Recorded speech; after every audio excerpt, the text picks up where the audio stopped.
Dari semua pujian yang dinaikkan tadi, semua bicara tentang kebaikan Tuhan. Betul atau tidak? Dari semua pujian yang kita naikkan, bicara tentang kasih Tuhan. Tapi saya mau tanya jujur kepada setiap kita, termasuk yang di rumah. Sering atau kadang-kadang kita ini bisa merasakan kasih dan kebaikan Tuhan itu? Tolong jawab dengan jujur. Sering atau kadang-kadang? Ayo dong, saya tanya ini. Sering? Betul? Salah. Loh, buktinya apa? Saya tidak menghakimi, saya tidak menuduh. Kenapa saya berani berkata, walaupun kita percaya Tuhan baik, walaupun kita percaya firman-Nya ya dan amin, tidak pernah bohong janji Tuhan, walaupun semua yang tertulis dalam Alkitab itu ya dan amin, tapi faktanya, mengapa tidak sedikit di antara kita yang mengaku anak Tuhan, murid Tuhan Yesus, itu kadang-kadang atau jarang merasakan kasih dan kebaikan Tuhan itu? Apa buktinya? Nah, untuk ini saya tanya kepada semua saudara, termasuk yang di rumah. Nah, kamu lihat ya, siapa yang jawab? Jujur ya, jujur. Banyak atau sedikit, baik hamba Tuhan, pelayan Tuhan, aktivis gereja, murid-murid Tuhan Yesus, anak-anak Bapa di surga, tolong perhatikan, banyak atau sedikit dari kita yang mengaku orang percaya ini suka ngomel, sulit bersyukur. Loh, ayo jawab, saya tanya. Loh, banyak atau sedikit? Loh, ayo dong jujur. Nah, ini bagi yang baru kenal saya pertama kali, ini cara saya ngajar. Saya nggak pernah khotbah, tapi saya ini ngajar, berbagi. Dan itu saya ingin interaksi. Termasuk yang di rumah juga. Ted, lihat ya Ted, bacain tuh ya. Apa yang jujur? Sering nggak, banyak nggak di antara kita yang suka ngomel kepada Tuhan? Banyak cenah katanya ini sih. Oh, banyak cenah, itu orang Sunda itu. Nah, buktinya, masa kalau kita sering merasakan kebaikan Tuhan ngomel?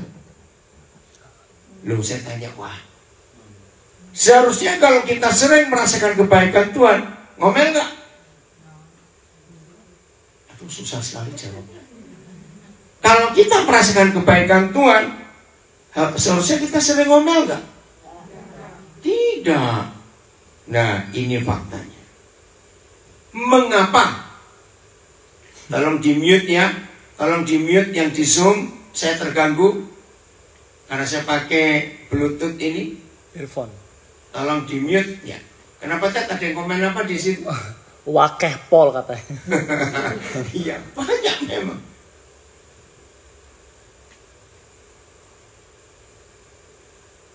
Oke. Nah, itu suara. Bentar. Oke. Ya. Jadi kalau kita mengaku percaya, ya, kalau kita mengaku percaya bahwa Yesus Tuhan Bapa di surga sangat baik dan kasih-Nya itu nyata, pasti kita jarang ngomel, penuh ucapan syukur. Amin atau tidak? Tapi kalau kita mengaku Tuhan baik, kasih-Nya luar biasa, tapi masih suka ngomel, berarti kebaikan Tuhan dan kasih Tuhan yang kita percayai itu tidak kita rasakan. Hari ini kita akan belajar mengapa. Ya, ini lebih tajam saya bicara. Kalau saudara pernah ketemu seseorang seperti yang saya mau katakan ini, katakan betul gitu ya. Kalau kita betul-betul yakin percaya kebaikan Bapa luar biasa, kasih-Nya itu dahsyat, apalagi esok kita akan masuk dalam Jumat Agung kematian Tuhan Yesus. Malam ini nanti Tuhan Yesus ada di Getsemani. dia berjuang untuk mengangkat, menanggung, memikul semua kenajisan, kebejatan, kejahatan, kebiadaban kita malam ini. Nah, kalau kita percaya seperti itu, tapi dalam fakta masih banyak yang ngomel. Apalagi, tolong, kalau saya ucapkan kalimat ini jawab yang kenceng ya. Siapa yang pernah mengeluh, ya, kalimat yang saya mau katakan, ini diri kita. Atau saudara pernah dengar saudara kita, teman kita, sahabat kita yang mengeluh seperti ini. Dengar baik-baik. Kenapa ya? Aku sudah doa puasa, aku sudah rajin memberi persembahan, aku sudah setia. Kenapa anakku meninggal? Kenapa Tuhan biarkan usahaku bangkrut? Kenapa? Kenapa? Kenapa? Jawab, ada nggak? Sambil mengungkit-ungkit, dalam tanda kutip, jangan marah, sambil mengungkit-ungkit jasa yang pernah diberikan kepada Tuhan dan pekerjaannya, tapi tetap kenapa masalah ini nggak selesai-selesai? Lalu saya tanya, ada nggak yang pernah ngeluh seperti itu? Lalu saya tanya, jawab dong saudara, walaupun saudara pakai masker, tolong jawab. Ada nggak? Nah, jujur, orang yang berkata seperti itu, percaya nggak? Sebetulnya dia sedang menyalahkan Tuhan. Lu jawab ya atau tidak? Karena kata mengapa? Kenapa Tuhan? Bukankah aku sudah begini? Aku sudah begitu. Tapi saya tanya balik. Tetapi saudara tetap percaya nggak Tuhan itu baik? Loh, ayo saya tanya lagi, muter lagi. Saudara percaya nggak Tuhan itu baik? Tapi nah, selama kita masih bisa percaya Tuhan itu baik, kasihnya luar biasa, ada kata tapi. Berarti memang betul jarang orang-orang percaya ini merasakan kebaikan Tuhan dan kasihnya. Nah, ini kita mau pelajari. Yang kita pelajari bukan mengapa Tuhan aku sudah begini, aku sudah begitu, tapi engkau begitu. Yang kita mau pelajari, mengapa kita jarang yang bisa merasakan kebaikan Tuhan secara penuh. Ini penyebabnya. Berarti antara kita dengan Tuhan, yang tetap baik itu siapa, yang sedang gak baik itu siapa. Nah, mudah-mudahan pertanyaan ini menyadarkan kita. Ngerti pertanyaannya? Tolong jawab baik-baik. Berarti sampai di bagian ini, siapa yang tetap baik antara Tuhan dengan kita dan kita dengan Tuhan? Siapa yang tetap baik dan siapa yang sering gak baik? Kita yang sering gak baik. Ayo yang lain jawab. Tapi kita pura-pura lah. Tapi kita sering tidak baik. Nah, kalau kita mengaku ini, masih perlu nggak tanya mengapa Tuhan?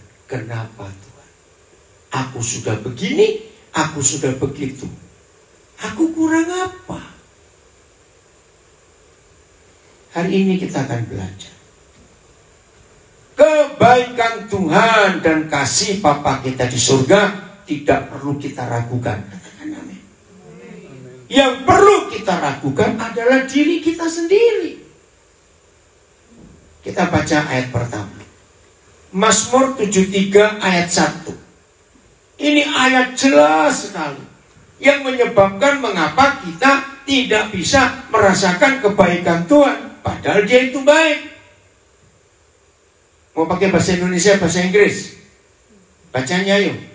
Bahasa Indonesia dulu ya. Kita baca sama-sama. Mazmur 73 ayat 1. Begitu mengikuti di rumah, Coba kalau ada yang hari-hari ini merasa kecewa dengan Tuhan, hari-hari ini merasa Tuhan kok begitu ya, kenapa? Apalagi selama COVID ini, aduh, masalah hidup berat sekali, betul enggak? Sangat berat. Tapi hari ini kita akan belajar. Udah? Yang sudah ketemu ayatnya, kita baca dengan suara yang kencang. 1, 2, 3. Sesungguh, di mana suaranya? Ulang. 1, 2, 3. Sesungguhnya Tuhan itu baik bagi mereka yang tulus hatinya, bagi mereka yang bersih hatinya. Nah, ini syarat supaya saudara dan saya bisa merasakan kebaikan Tuhan. Sesungguhnya, Mazmur 73 ayat 1. Sesungguhnya, berarti kalau ada kata sesungguhnya, orang Jawa bilang tenanan. Sungguh, Tuhan itu apa? Baik, tapi tidak pada semua manusia.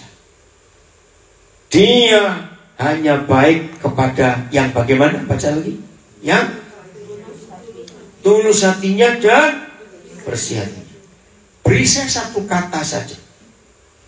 Apa kata lain tulus dan bersih? Bahasa Inggrisnya keren. Pure in heart. Apa? Satu kata aja antara tulus dan bersih. Yang paling gampang. Suci. Terlalu rohani itu. Yang umum saja. Karena orang-orang nggak bertuan tuh dengan kata suci itu apaan? Bukan gitu, bukan? Jangan pakai kata suci. Sulit jujur dimengerti. Katanya jujur. Jujur. Hampir betul. Kasih. Murni. Ya. Apa yang lain? Baik. Apalagi? Enggak. Saya mau keluarkan satu kalimat nanti. Baik, bersih, murni, tulus. Ayo, yang lain ngomong dong. Lempeng. Apa yang sana? Damai. Ayo, satu lagi. Sukacita. Oke. Semuanya betul, termasuk yang suci tadi. Tapi yang paling gampang, nggak punya ganjalan. Nggak, amin. Lu betul nggak? Nggak punya ganjalan. Bahasa Inggrisnya apa yang nggak punya ganjalan itu? Oke. Nggak gampang jengkel. Nggak pernah jengkel. Lu kok nggak ada yang amin juga? Oke. Apa? Tiga kata. Enggak, ganjalan. Itu loh, ganjalan saya ngomong. Nggak ada ganjalan dalam hidupnya, dalam hatinya. Itu orang yang hatinya tulus, yang hatinya bersih, pure in heart. Nah, saya mau buat kalimat ini, tolong perhatikan baik-baik, supaya kita tidak lagi suka menyalahkan Tuhan. Kenapa Tuhan? Kok bisa Tuhan? Aku sudah begini. Itu yang suka ungkit-ungkit, menunjukkan, mengingatkan Tuhan jasa-jasa kita. Itu jahat. Saya coba tanya jujur. Apa sih jasa kita kepada Tuhan? Kok sombong betul? Nggak ada. Apa jasa kita? Dia berjasa buat kita. Maka itu jangan tunjukkan, ingatkan Tuhan tentang jasa-jasa kita. Jangan. Nah, lanjut. Saya mau beri pertanyaan lagi dan tolong saudara jawab. Ya, karena rata-rata di ruangan ini mungkin cuma 1-2 yang belum menikah. Kita semua sudah menikah. Yang di rumah dengar juga. Betul atau tidak kalimat ini? Ternyata di dunia ini, kalau ada 2 orang yang rajin saling menjengkelkan, itu pasti suami istri. Saya nggak suruh tertawa, jawab. Loh, betul tidak? Aduh, repot saudara. Saya ini apa Tuhan? Saya ngaku. Yang namanya suami istri itu rajin saling menjengkelkan. Saya tanya lagi. Biasanya kita 2 itu saling menjengkelkan. Itu karena perkara kecil atau perkara besar? Yang ngaku. Hal kecil-kecil itu. Saya beri bukti lagi. Seharusnya makin panjang usia pernikahan kita, seharusnya kita 2 makin saling kenal atau tidak? Jawab dong, makin saling kenal tidak? Nah, kalau dua orang ini makin saling kenal, sejujurnya, seharusnya salah paham, pertengkaran itu makin tambah makin kurang. Seharusnya ya, kalau makin lama menikah cepat. Ayo, makin kurang atau makin tambah? Faktanya? Aduh. Saudara, inilah fakta. Bagaimana dalam keluarga kita bisa merasakan kebaikan Tuhan kalau masih ada ganjalan? Nah, pertanyaannya, siapa ganjal siapa? Nah, itu dia. Bukan begitu.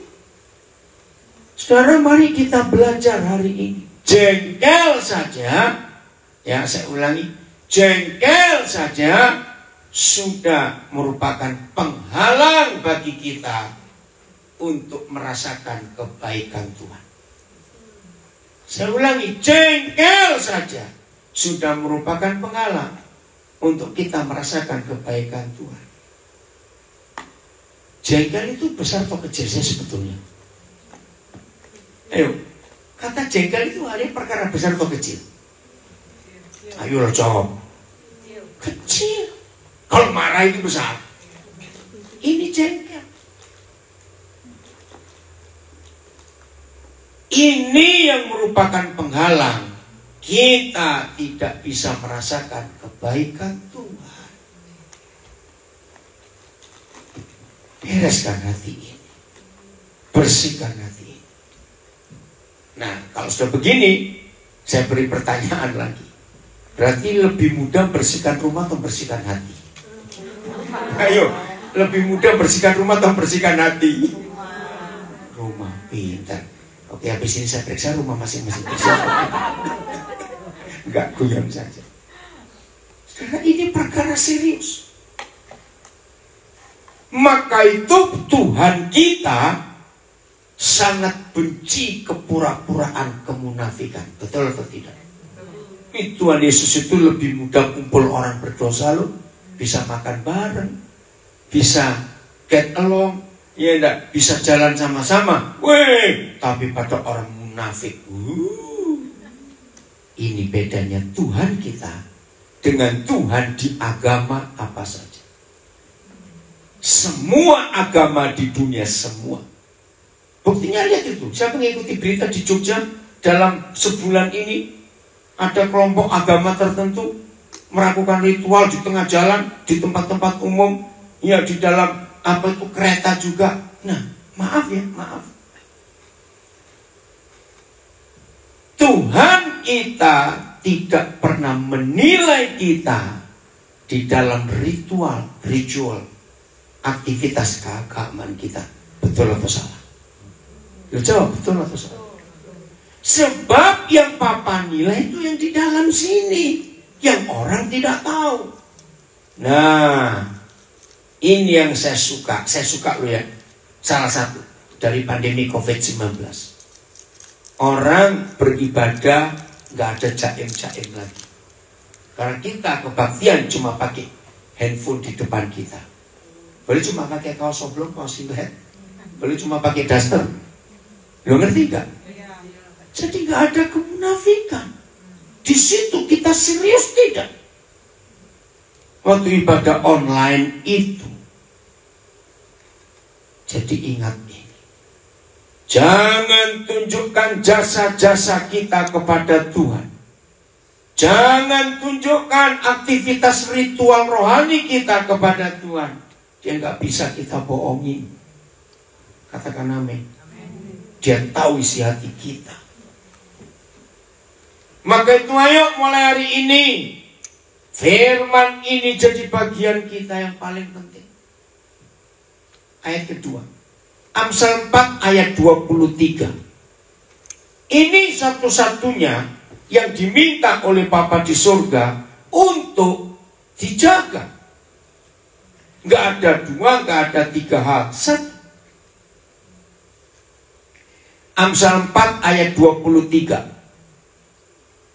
Keren sudah. Jaga rumah wajib. Maka itu banyak orang punya CCTV pakai alarm. Ya. Jaga mobil bagus, pakai insurans. Apa saja perlu kita jaga. Ada orang yang jaga pipinya luar biasa. Jerawat baru keluar satu, sudah kayak gempa bumi dia. Maaf, ada toh orang jaga pipinya. Ada orang jaga kukunya. Tapi yang Papa minta cuma satu. Baca, 1, 2, 3. Yang keras, ulang suaranya. Ini orang banyak, kayak apa orang aja. 1, 2, 3. Jagalah hatimu dengan segala kehendak, Ya. karena dari situlah terpancar kehidupan. Nah, saudara boleh bongkar Alkitab. Yang Papa kita minta bukan jaga rumah, jaga pipi, jaga kuku, jaga mobil, jaga harta. Hati. Mengapa dia minta kita jaga hati? Ya, kalimat terakhir. Sebab dari apa sih? Dari sesuatu masuk atau sebab dari hati itu terpancar apa? Kehidupan. Nah, kita balik saja. Kalau ada kita tidak jaga hati, berarti yang keluar apa?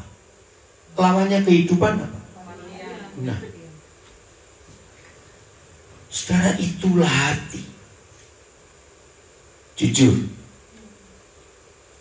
satu-satunya bagian dalam hidup manusia yang sangat rahasia adalah hati kita. Betul? Orang bisa baca pikiran. Orang bisa baca mata orang. Ini orang baik atau orang jahat. Betul tidak dari matanya. Orang bisa baca body language. Gerak-gerik itu kan ketawa. Tapi sampai hari ini tidak ada satu orang yang bisa ngerti isi hati orang lain. Saya tanya, suami istri yang sudah menikah 30 tahun, 40 tahun misalnya, 60 tahun, bisa nggak suami ngerti isi hati istri, istri ngerti hati suami? Nggak bisa. Ya, maka itu, saudara perhatikan, maka itu di dunia ini tidak ada hakim yang adil. Kenapa nggak ada hakim yang adil? Satu-satunya hakim disebut adil kalau dia bisa baca isi hati terdakwa. Betul? Kalau setiap hakim di dunia diberi kekuasaan oleh Tuhan, diberi otoritas untuk bisa baca hati yang terdakwa, maka semua pengadilan di dunia cukup satu kali dan gak perlu saksi, langsung selesai. Karena semua itu perbuatan baik maupun perbuatan jahat. Tolong dicatat. Semua perbuatan baik maupun perbuatan jahat selalu dimulai dari hati. Ingat nih. Tapi ini tempat paling rahasia. Maka itu mengapa Tuhan minta kepada suami istri. Kita buka Kejadian 2 ayat 25. Ini firman luar biasa. 100%. Catat, 100% penyebab permasalahan dalam rumah tangga karena melanggar ayat ini. Kejadian 2 ayat 25. Keren sekali. Baca, sudah? 1, 2, 3.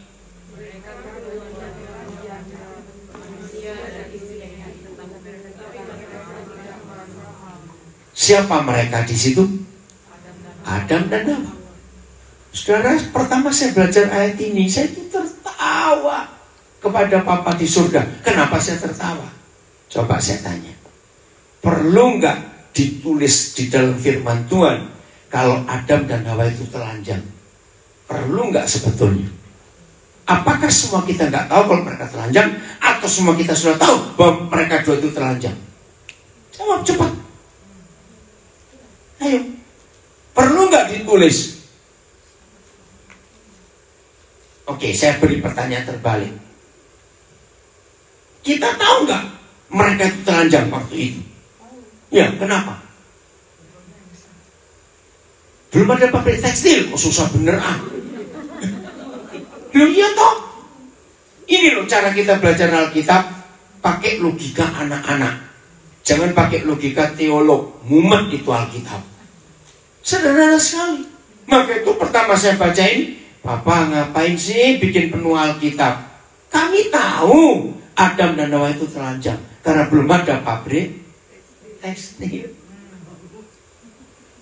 Tapi inilah kebenaran, ketulusan, kejujuran. Ternyata arti kata telanjang untuk suami istri itu tidak bicara tentang seks. Sama sekali tidak. Kejadian 2:25. Tapi yang Tuhan bicarakan tentang ketelanjangan suami istri dengan catatan tidak merasa malu. Ini kata yang luar biasa. Oke, sebelum saya terangkan, saya beri contoh kasus. Kalau saudara mendengar kata curiga,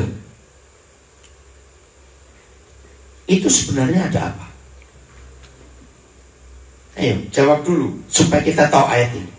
Kalau kita mendengar kata curiga, sebetulnya ada apa? Nah, ada sesuatu yang disembunyikan. Betul tidak? Di dalam hukum surga, suami istri sudah otomatis cerai sebelum ke pengadilan. Kalau di antara dua orang itu sudah ada rasa curiga. Karena dasar suami istri itu trust, bukan love, beda.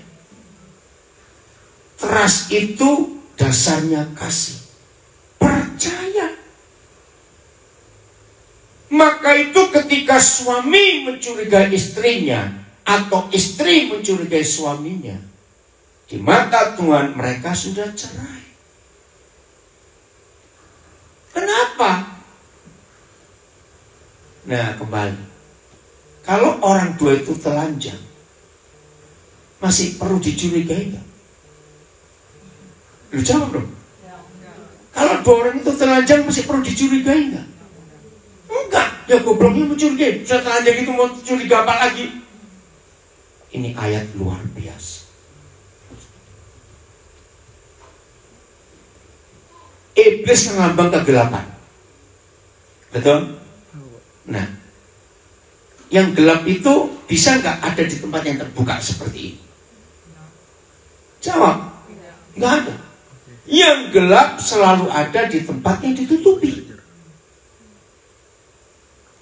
Maka itu saya katakan 100% penyebab masalah rumah tangga karena nggak telanjang dua orang ini. Maaf ya, jangan ada yang tersinggung, tapi kalau ada ya sudah harus bertobat. Masih ada nggak suami istri saling sembunyi jumlah uangnya? Terus saya tanya, saya nggak tanya saudara, orang lain, saudara jawab gitu. Ada nggak suami istri menyembunyikan jumlah uangnya di depan pasangannya? Terus saya tanya, ada nggak? Kalau nggak ada gitu lah. Oh susah bener. Ada nggak? Termasuk pendeta. Saya pernah suatu kali nangani masalah seorang rekan saya pendeta. Saya kaget. Masa ada masalah itu? Saya pakai ayat ini.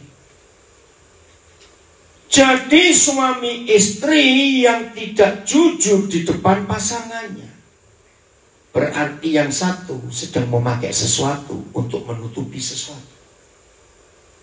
Dan segala sesuatu yang ditutupi tadi pasti menimbulkan kecurigaan. Ini psikologi body language. Orang yang menyembunyikan sesuatu, gerak-geriknya kelihatan nggak? Jawab. Kelihatan. Ada apa ini? Ada apa ini? Saudara, ayo kita mulai dengan uang. Jujur nggak suami istri? Saya hubungkan, kenapa Steve? No. Saya hubungkan dengan ayat ini. Ya agak panas ini Steve. Ya. Hanya Tuhan Yesus, perhatikan, hanya Tuhan Yesus satu-satunya pribadi di seluruh dunia yang pernah berkata seperti ini. Tolong lanjutkan, saya beri titik-titik. Sebab di mana ada titik-titik, di situ ada titik-titik. Yang ngomong Tuhan Yesus. Ayo apa? Sebab di mana? Nah, sebab di mana ada duitmu, di situ ada hatimu.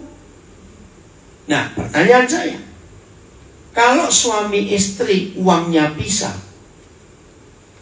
maka di mata Tuhan yang pisah apanya? Nah, apa artinya suami istri pisah hati? Nah, cerai. Maka itu kalau saya konseling pranikah, apalagi saya tahu pihak yang satu ini kaya raya, nah yang satu pas-pasan, itu saya akan tanya kepada orang tuanya. Maaf ya, saya tanya. Jadi nanti kalau anak ibu bapak menikah, sebagai orang tua akan beri sesuatu enggak? Oh iya. Pertanyaan saya kedua, maaf, itu untuk dia, anaknya sendiri, atau untuk mereka? Ini penting. Kalau orang tua itu berkata, oh enggak, itu untuk hanya untuk anak kami saja, karena besan kami itu miskin, saya terima. Nah, saya beritahu anaknya, papa mamamu akan memberi kamu sesuatu, tapi bukan untuk kamu, bukan untuk kalian suami istri, hanya untuk kamu. Nah, terima, ucapkan terima kasih, tapi titipkan kembali. Kenapa saya ngajar itu? Ayo pura-pura kita jadi orang tua dan calon, kita pura-pura jadi orang tua kaya dan calon besan kita miskin. Kenapa kita pesan kita ya? Masa sih nggak bisa pura-pura jadi orang kaya sebentar aja? Oh susah bener dong. Lo ngerti nggak? Kalau kita ini orang tua kaya mau nikahkan anak dan calon besan kita miskin, dan kita bilang hanya untuk kamu ya, bukan untuk kalian. Kenapa kita pesan begitu? Cepetan. Kenapa saya harus katakan kalimat itu untuk si anak ini? Nggak boleh terima, jangan. Kenapa ya? Sebetulnya lebih mudah pura-pura kaya daripada pura-pura miskin, saudara. Betul tidak? Ayo pura-pura kaya sebentar. Kenapa saya harus minta kepada orang tua kaya untuk tanya, kamu berikan untuk dia untuk mereka? Kalau untuk dia, saya akan bilang anaknya, terima dan kasih kembali. Kenapa itu? Supaya apa? Cepetan. Kalau saya nggak jawab, saya akan diam, ya udah. Apa? Kenapa saya melarang anak ini mengambil apa yang diberikan orang tuanya? Kenapa? Memisahkan mereka, bukan tahu tajam. Bukan. Kenapa? Nggak ikhlas. Iya, kenapa nggak ikhlas? Begini loh masalahnya. Wajar nggak orang tua kaya ini akan ngecek, masih ada nggak, butuh nggak, kurang, kamu kasih mertuamu ya. Loh, wajar nggak? Coba jawab. Nah, ini yang nggak boleh. Luar biasa hukum ini. Apalagi karena saya pernah konseling pranikah, baru konseling pranikah. Saya kalau konseling pranikah, orang tuanya pun saya libatkan untuk dikonseling. Salah satu masalah harta ini. Ada orang tua, anaknya belum menikah baru konseling, sudah minta, Pak Pendeta, tolong beritahu anak-anaknya kalau mereka nikah nanti bisa harta. Saya langsung batalkan pernikahan. Ini orang tua jahat. Kenapa? Apa alasan utama? Anak belum menikah, orang tua sudah pesan bisa harta. Tujuan utamanya apa ya? Nah, alasan terutama orang tua minta anak belum menikah bisa harta, supaya kalau cerai gak repot. Ini buat saya penjahat. Loh, di mana penjahatnya? Logikanya begini. Apa yang terjadi dengan seorang ayah baru istrinya melahirkan anak pertama, baru 2 jam papa ini pergi beli peti mati untuk anak ini. Kurang ajar gak papa kayak gini? Loh, kurang ajar gak? Jahat sekali.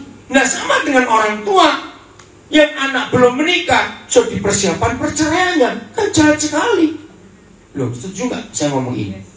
Yang gak usah nikahkan anakmu. Masa anak baru lahir disiapkan peti mati? Itu sama gobloknya dengan orang tua, anak belum nikah dipersiapkan perceraiannya. Ya gak usah nikahkan anak dong. Setuju gak saya ngomong ini? Ini loh jahatnya setan yang mengotori hati. Jadi kiranya semua kita yang ikut belajar hari ini tidak lagi menyalahkan Tuhan, gak lagi nuduh Tuhan. Kenapa Tuhan? Kok bisa? Mengapa Tuhan? Ternyata penyebabnya, kalau sampai kita nggak merasa kebaikan Tuhan, siapa yang salah?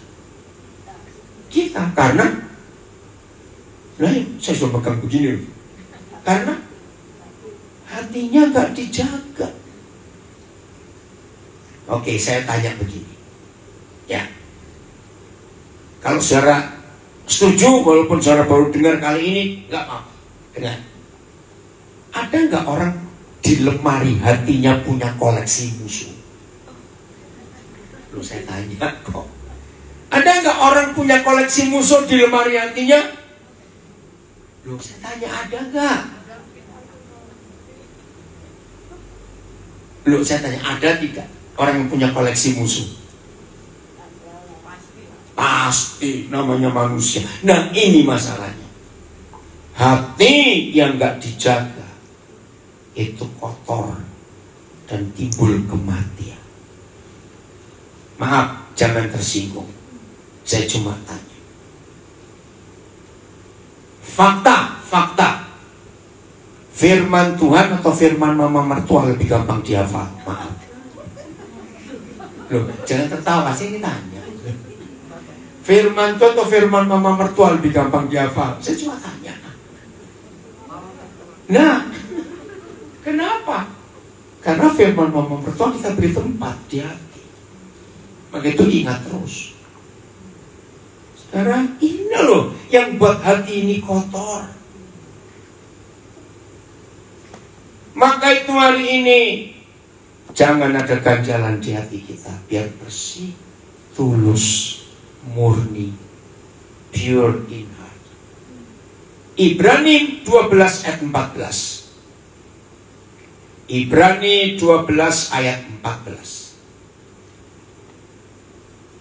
Wah, ini lebih keren lagi nih firman Tuhan ini. Ibrani bagian paling belakang dekat Wahyu ya. Ibrani 12 ayat 14 sebelum surat Petrus. Ibrani setelah Filemon. Udah Ibrani. Udah Ibrani 12 ayat 14. Nah, masih ada yang belum ketemu, saya tunggu. Terlalu banyak ibu, agak ke depan lagi kebanyakan. Coba. Itu setelah kita apa? Ibu dapat apa sekarang? Nah, kita apa itu? Ya. Ibrani 12 ayat 14. Ya, kita tunggu ya, supaya semuanya dapat. Firman itu penting dalam hidup kita. Ibrani 12 ayat 14. Ayo kita baca sama-sama. 1, 2, 3. Berusahalah hidup damai dengan semua orang dan berjalan kekudusan, sebab tanpa kekudusan tidak seorang pun akan melihat. Saudara perhatikan kalimat terakhir. Mengapa ada pendeta, ada orang Kristen, ada murid Yesus nggak bisa melihat Tuhan? Ini ayat berbahaya. Satu-satunya penyebab saudara dan saya tidak bisa melihat Tuhan, satu-satunya penyebab, bukan karena kita nggak doa pagi, bukan karena kita nggak doa puasa, bukan kita nggak doa 6 jam sehari, bukan karena kita tidak melayani, bukan karena kita tidak memberi persembahan, Bukan karena kita tidak baca ayat Alkitab atau hafal ayat, tidak. Inilah satu-satunya ayat dalam seluruh Alkitab yang memberitahu kita kenapa kita nggak bisa melihat Tuhan. Ternyata kalau kita masih punya musuh, berusahalah hidup damai dengan berapa orang? Lu jawab, baca. Semua. Maka itu saya mulai dari rumah dulu.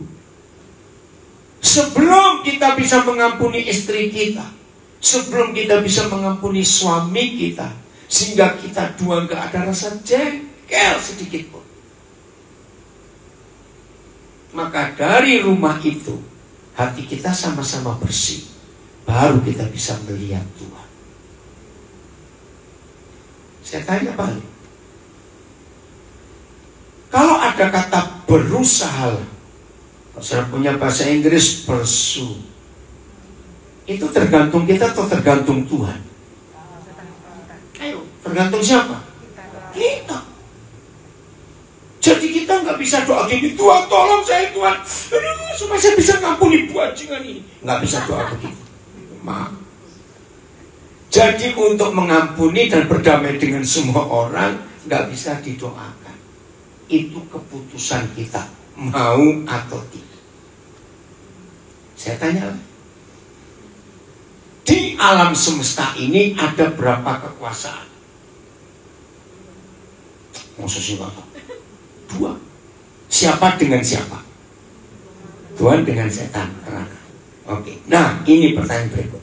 Jadi kalau saudara nggak bisa ngelihat Tuhan, ngelihat siapa ya? Loh, kita boleh tertawa, tapi ini fakta loh saudara. Maka itu saya ulangi lagi, Papa di surga nek dengan kemunafikan kita. Katakan amin. Dengan kepura-puraan kita, jaib nek. Karena dia nggak bisa kita bohongin. Maaf, saya tidak menghakimi, saya cuma ngomong. Apakah orang yang kita lihat, apakah orang yang kelihatan berpuasa, dia berpuasa? Ini bukan, belum tentu. Belum, kita nggak tahu kok. Kita tahu dia berpuasa kalau kita ngikuti dia 24 jam. Maka itu yang namanya agama isinya kepura-puraan, kemunafikan. Maka itu Tuhan nggak suka agama.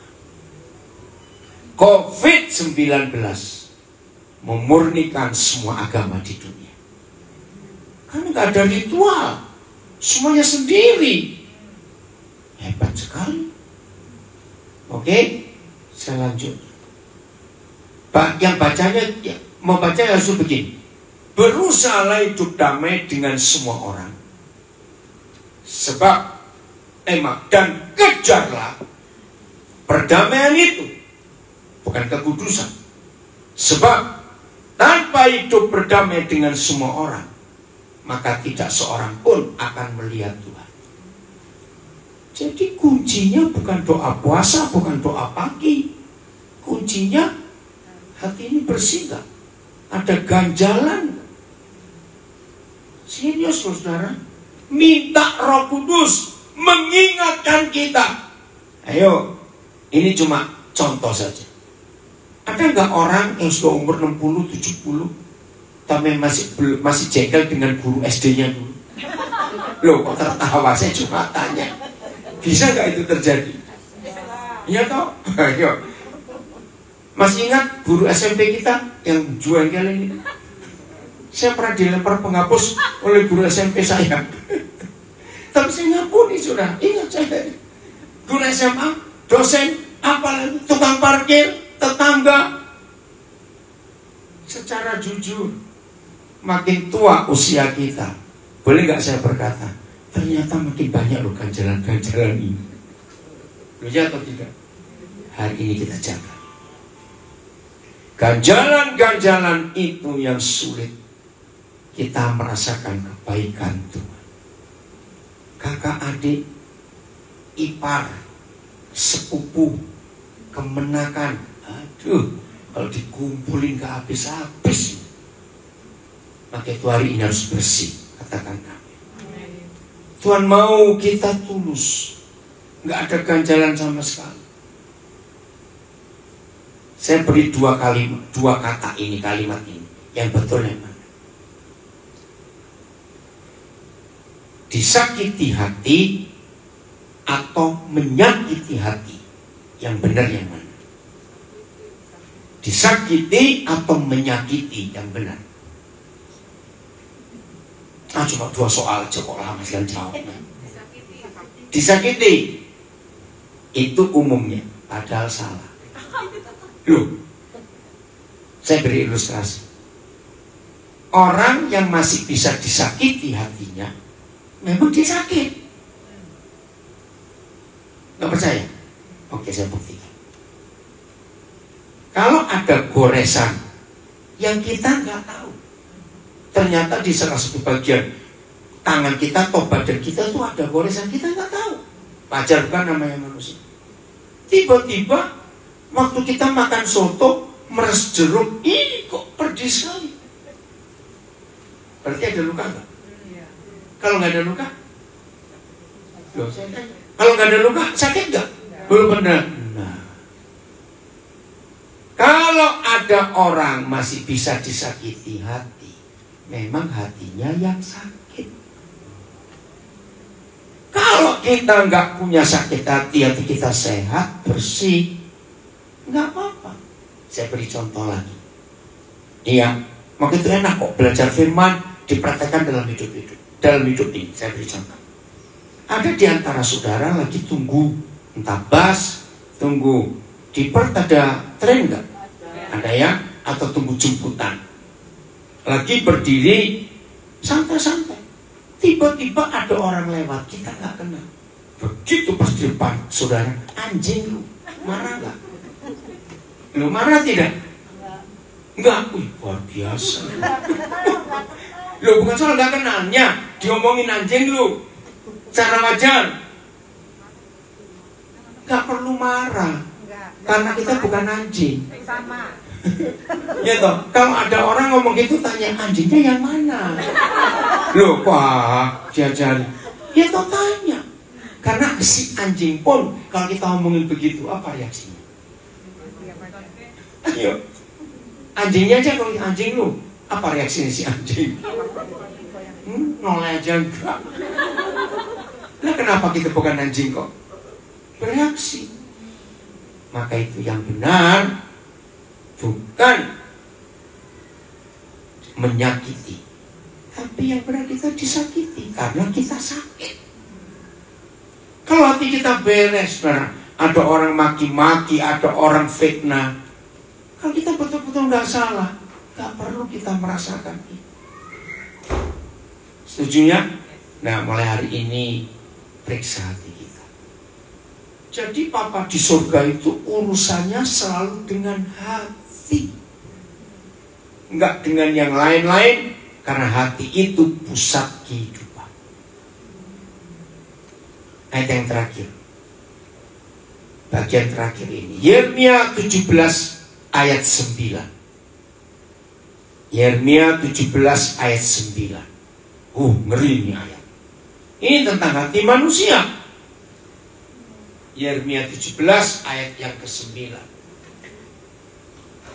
Tuhan, kami hari ini berjanji mau menjaga hati kami lebih daripada apapun juga. Nah, ini Yeremia 17 ayat 9.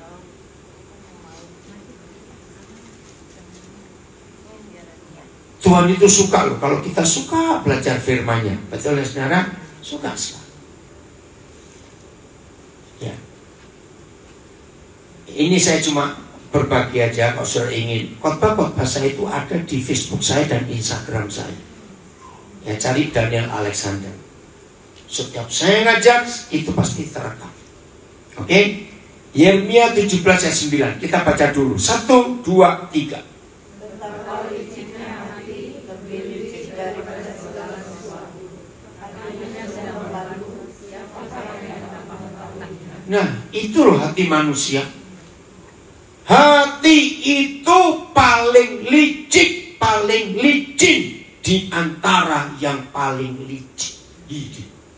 Itu hati manusia. Nggak bisa ditebak. Siapa tahu belut? Licin nggak? Nah, ayat ini gampang dimengerti dengan konsep belut. Saudara bayangkan belut kecemplung oli. Kayak apa itu? Super licin. Nah, itu hati kita. Wih, ngeri. Hati itu licik, kotor. Kalau sudah membatu, nah ini kata bagus. 17 ayat 9. Coba dengerin. Air bisa digores nggak? Air bisa dipotong nggak? Bisa kalau dia jadi es. Loh, wah. Ini loh. Maka itu orang yang masih bisa disakiti hati karena dia sudah beku. Hatinya membeku. Sudah dingin. Jangan biarkan hati ini kaku, beku, jadi es. Biarkan hati ini tetap cair. Hati yang mencair karena menjaga, dijaga. Orang ngomong pedis sekalipun, air itu gak tergores. Mereka itu kalau ada orang baru ngomong satu kata tapi nyelkit, yang salah itu hati kita, bukan orang itu. Memang orang ngomong gak bayar. Siapa ngurusin omongan orang?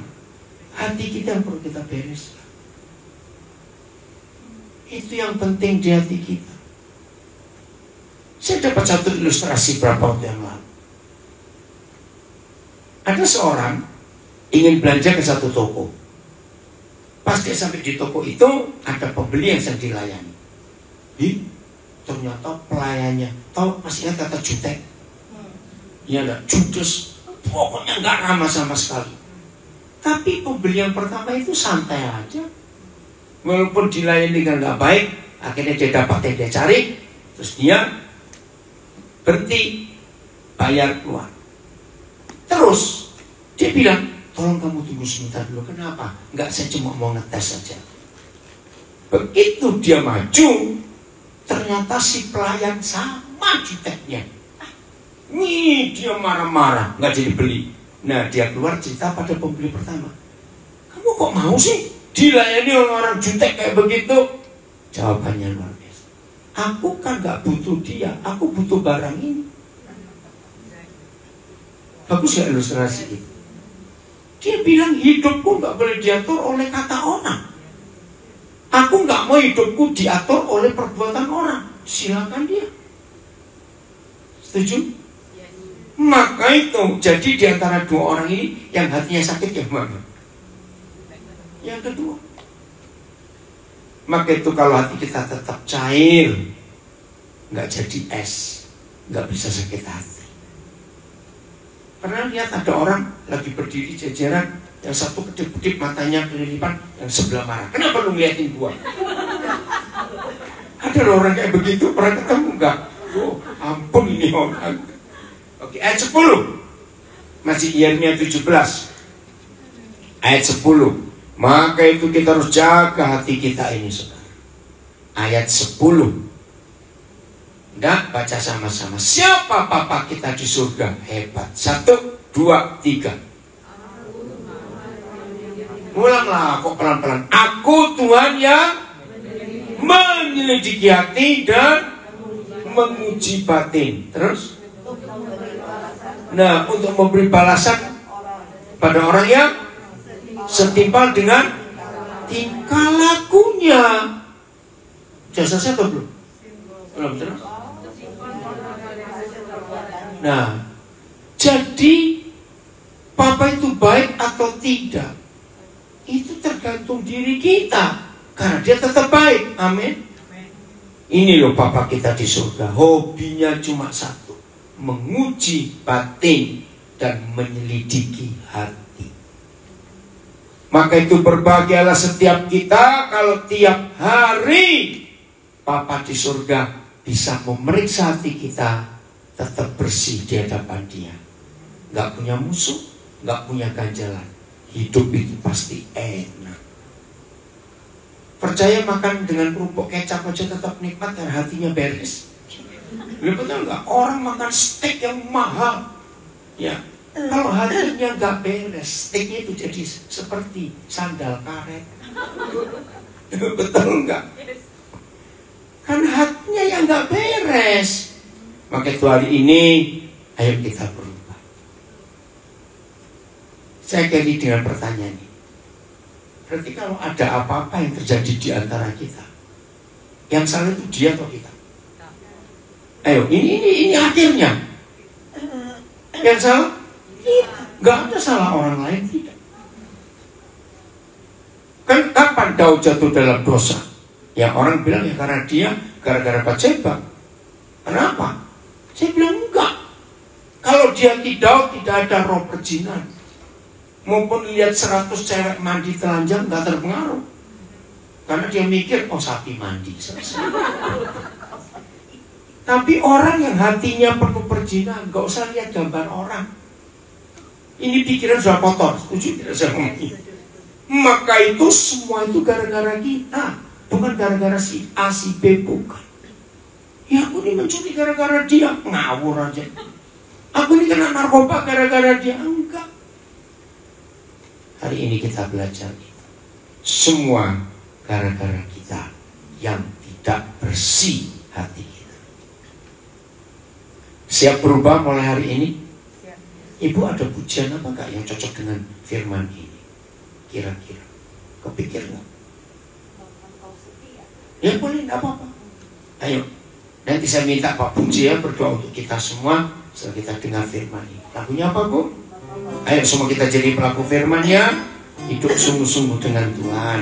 Jangan kita izinkan kotoran itu masuk di hati kita dalam nama Yesus.